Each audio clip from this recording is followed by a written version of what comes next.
So the evaluation of any win can be made in the moment, but then we're not going to know how good is Texas A&M. Sure. Although I think we've got a pretty good beat that they're a top 25 team. They're a really talented team, stout on defense, but they're nothing dynamic. They're not an elite team, but I'm going to guess they're going to go 8-4.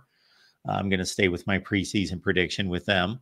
But then we get to see how it plays out for Notre Dame to see how important was this win. But as it stands right now, because obviously, shoot, look at Florida State. Wow, they are the the most talked about team in college football from the standpoint of just what happened.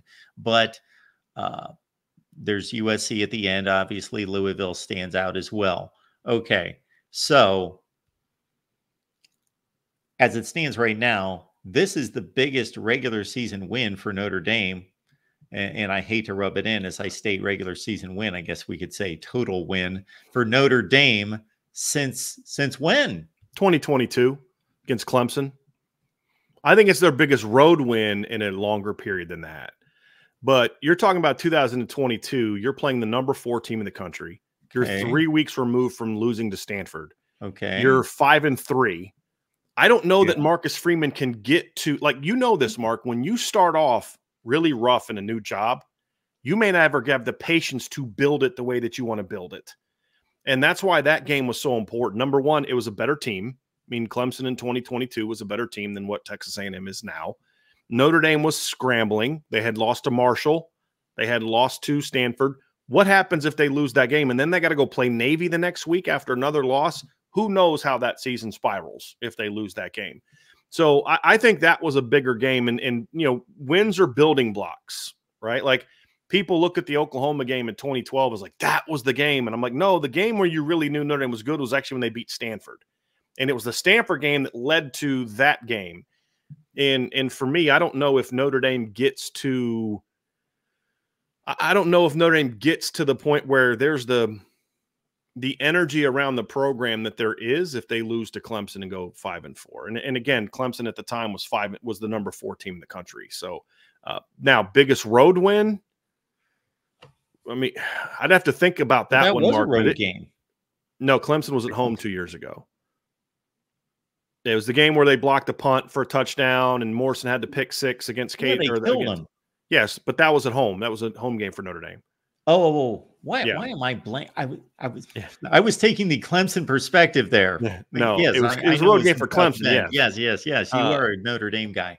Longest road. I mean, I'd have to kind of quickly think through in my head, but I'd say this is probably the biggest road win that Notre Dame has had since 2012 when they beat Oklahoma. I mean, I don't know that, like, from a perception standpoint. I mean, you could argue, okay, how good was NC State? But when was the last time Notre Dame went and beat a Power 5 team on the road that was ranked in this kind of environment? It's been a while. I'm actually going to have to go through the schedule and kind of do a little bit of a thought process on that, Mark. But road win for sure. But I still think Clemson, and I've actually been asked this question a couple times on our show, so I've had time to think about this. You know, when was the last time Notre Dame had a game that was this big? And I'm like, look, this was a great win. This is still the number 20 team in the country that went 12-13 the last 2 years. You didn't beat Georgia this weekend. You didn't beat Alabama this weekend. You didn't beat Ohio State this weekend. This is a much-needed victory for Notre Dame, but it's just a building block. There's much bigger fish out there that they have to go catch and then hopefully beat. No, it's an astute comment out of you about targeting that Clemson game. And I don't know why I was having a mental block about taking sides, because I know clearly that game was 35-14, right? Yeah. Mm-hmm. Yeah. And they had a pick 6 as soon as they brought Cade Klubnik into the game, put him in a bad spot, like inside his own 5. Yeah, he got picked off by Benjamin Morrison. He didn't take it back to the house, but they recovered it. I mean, they picked him off at like the 12. Yeah. And you're kind of like, why are you putting that kid in that moment? That doesn't really make a lot of sense. And like, so then they block a punt. They blocked. So their first score came off of I think it was Prince Colley blocked the punt, recovered it for a touchdown. I believe he also blocked it. Maybe it was Jordan Patelho.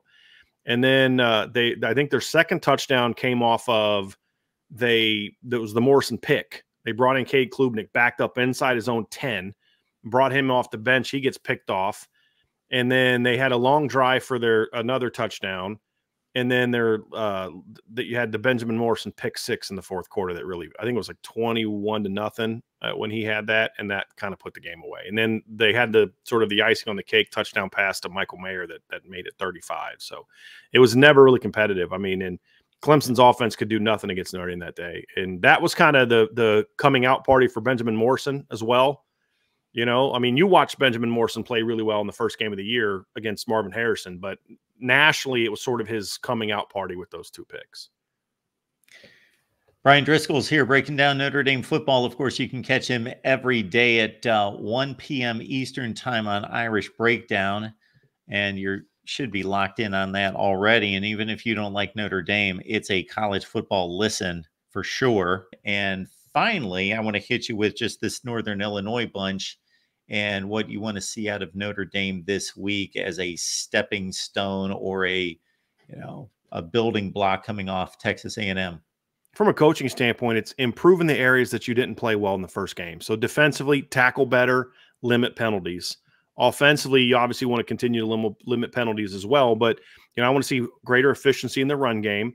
I want to see the pass game get going. Like, look, it worked against A&M, but A&M's not Georgia. They're not Ohio State. You're not going to say, hey, yes, I know that the last 2 years, 23 points would have had you 2-0 against Ohio State. I understand that. But like, we're talking about when the chips are, it was 24 points would have been good enough to beat Ohio State in the first game of the year 2 years ago, but you needed 42 points to beat them in the semifinals of the college football playoff if you're Georgia, right? Like, it's a different animal in that level.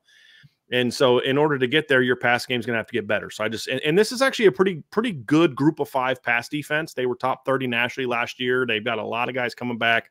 So it'll be a good test for Notre Dame in that regard. I want to see them get better throwing the football. And the offense is going to have to kind of find some rhythm. I understand that in the opener, you're playing a heck of a defense, but this week I want to see the offense get rolling. With the transfer portal being what it's been, I always find it interesting on these group of 5 teams because I always find a couple guys on the Power 5 level that have been knocked down a peg that have, but I don't see anybody necessarily. They have a lot of guys coming back that were from the team from last year. And some of their portal guys, Mark, are guys that were portal guys previously. So they're now in multiple years at Northern Illinois. So they're a very veteran team. I'm surprised. I mean, their running back had 1,296 yards last year. Somebody in the chat on our show today was like, how did that guy not go to a Power 5 team? And I'm like, I agree. I mean, I'm surprised, nobody scooped him up. But Thomas Hammock, who's a Northern Illinois alum, I mean, you probably remember him when he was a running back-to-back 1,000-yard guy at Northern Illinois, really good running back.